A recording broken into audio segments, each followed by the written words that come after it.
This may be controversial, but Super Bowl 60 between the Seahawks and Patriots is the easiest game of the NFL season to make picks. And if that sounds bold, last week we full swept 3 different NFL shorts, all using the same approach that you're about to see in this video. So let's walk through the exact early picks that I like for the Super Bowl and why this game sets up cleaner than people realize. Starting with Sam Darnold under passing yards, because I think the Patriots are going to force him into the exact style of game that he doesn't want to play, and I think that everyone's really just excited about what he just did in the NFC Championship game, but we have some recency bias there. The reality is the Rams cornerbacks are pretty mid, and this matchup is much different. In the Super Bowl, he's not only going to be dealing with Christian Gonzalez, but also a Patriots pass rush that's top 3 in the NFL and hasn't allowed 200 passing yards since week 10. So if Darnold is under pressure all night, he's not going to be sitting back in a clean pocket throwing for a clean number. He's going to be checking it down, and that's why the next few picks kind of all connect. So when we see that pressure, the ball's going to have to go somewhere fast, and it's not going to be downfield, which leads us to Kenneth Walker, because I think he's the centerpiece of this entire game plan if Seattle is able to run away with this thing. I have 3 picks to discuss, and they all kind of point to the same conclusion. I do like the over on receptions. The Patriots pressured a top 5 rate like we talked about, but just like the Rams last week, this one kind of fits again, and when Darnold's under pressure, he's basically proven that he's willing to check it down. Walker ran a season high in routes last week, caught 4 balls. So this receptions number is simply way too low for me and the role that he continues to step into without Charbonnet in this game. So I also like the rushing plus receiving yards, and I think this one kind of ties directly to that same story. If Darnold's checking down, that's free receiving production. But if Seattle wants like the clearest path to dominating this game, I mean, we saw it last week. Walker is special with the ball on the ground, and it brings us to, I think, the last pick for Kenneth Walker that makes sense. I would be shocked if he doesn't score a touchdown in this game. Obviously, the torn ACL for Zach Charbonnet, who's basically been stealing touchdowns from him all season. Walker has 256 total yards and 4 touchdowns on 45 touches since then. That's not a hot streak. That's feature back volume, and I think that the workload, the matchup, and I really just think that the path for him to go completely nuclear just makes all the sense in the world. Now let's talk about George Holani, who played a lot more than I expected last week, but it's because of how good he is in the passing game, but also in pass protection. So I expect him to actually have a reasonable role in this one, even if they end up giving the ball a ton to Kenneth Walker. I think that Holani could at least get a few touches, so that's why the receiving yards over is definitely interesting. I guess I'm just kind of looking back at this. 7 of Darnold's 25 completions went to running backs last week, so that's kind of the tell here. If the Patriots are getting home,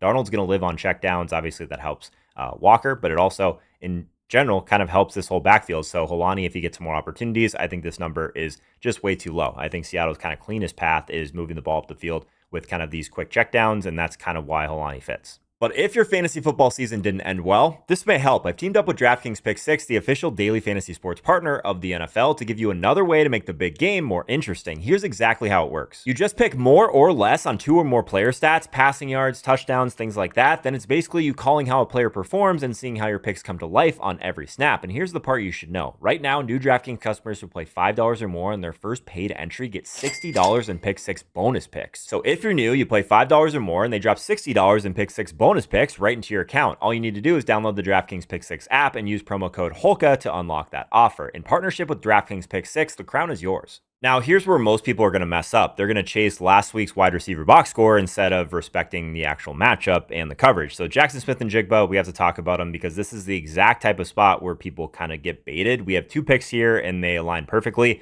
I'm going under on receiving yards. Last week was kind of the perfect storm. LA is a top 5 matchup for outside wide receivers. The Patriots are kind of the opposite. With Christian Gonzalez on the field, they allow just 6.3 yards per target to the outside. So this is quite literally a bottom 3 matchup for JSN. I also like him to not score a touchdown. Same logic here. It just applies to scoring. Courtland Sutton last week, the wide receiver 1 for Denver. Obviously, he does get in the end zone, so people will point to that. But Gonzalez wasn't even shadowing him on that play. So the Pats aren't going to make that same mistake again. So if you're looking for a spot to fade, a receiver ceiling, and I think that just in general, the touchdown path, this is the one that I like. Now let's talk about Stefon Diggs because this is one of the cleanest volume picks of the entire Super Bowl. I do like Stefon Diggs' targets on the over. We took this one last week as well. The setup is still there. He has 36 targets over his last 6 games, which is way more than this projection on average. And everyone knows the weakest area of the Seahawks secondary is in the slot, where Diggs plays a team high 57% of his snaps. So if you're playing volume, this is the one that fits the role and the overall alignment of this game. Now let's talk about Ramondre Stevenson because his coaches are basically telling us exactly what we need to see in terms of his usage because he's completely overtaken TreVeyon Henderson. We have 2 picks here. I like the receiving yards for him. It's kind of the same setup we had for Kyren Williams last week. No one's given up more catches to running backs than the Seahawks, and Ramondre has completely iced TreVeyon Henderson. Like I said, 10 targets, 86 receiving yards for Ramondre so far in the playoffs. That's definitely not a split. It's kind of a defined role right now, and only 3 snaps last week for TreVeyon Henderson. Pretty crazy to see him not get out there much at all. I also like a touchdown for Ramondre. So basically a guy that's owning all of the passing role, but also staying on the field. The touchdown paths just kind of multiply in that way. So I'm comfortable pairing that receiving angle with him to score as well. The red zone roles in New England are kind of interesting across the board. Obviously, we talked about Ramondre. Drake May scores on the ground in the AFC Championship game, but the guy that didn't get there for us last week, who I think could this week, is Hunter Henry. It's more of just obviously the pure role, but also this defense, and it kind of funnels targets that direction. So the 34% red zone target share in the regular season, higher than any other tight end. Also, the Seahawks, we mentioned how strong they are against wide receivers. They kind of funnel targets and production to the slot, like we talked about for Diggs, but also to tight end. So when New England actually gets in close, Henry's the type of player who can kind of benefit from like the volume that we've seen all year, but also kind of the defensive strengths and weaknesses of this matchup. Now let's talk about Drake May. I kind of want to thread the needle here because I think there's 2 different directions this could go and 2 main things that we should talk about. Number 1 is the efficiency that he's had on the ground so far. He's obviously ran for 75 rushing yards, 14 carries in the playoffs. So if things break down, he's definitely live to make some big plays with his legs. However, I do think that the under on his overall rush attempts, like looking at this number, this is one that I'm pretty comfortable going lower on just because his attempts are massively inflated by kneel downs if you really look at it. And I don't think the Patriots are winning this game overall. So if they're not leading late, those kneel down attempts don't kind of pad that stat line.